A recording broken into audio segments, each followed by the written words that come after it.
ఒకే తల్లిదండ్రుల పిల్లల్లో కూడా ఎందుకు తేడాలు కనిపిస్తాయి? ఒకరు పొడవుగా ఉంటారు, మరొకరు పొట్టిగా ఉంటారు. అలాగే కంటి రంగు, జుట్టు ఆకారం ఎందుకు మారతాయి? ఈ తేడాలకు ప్రధాన కారణాల్లో ఒకటి అలీజ్.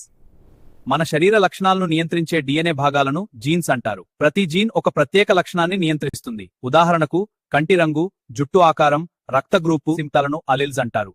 ఇవి హోమోలోగస్ క్రోమోజోమ్స్ పై ఒకే స్థానంలో ఉంటాయి.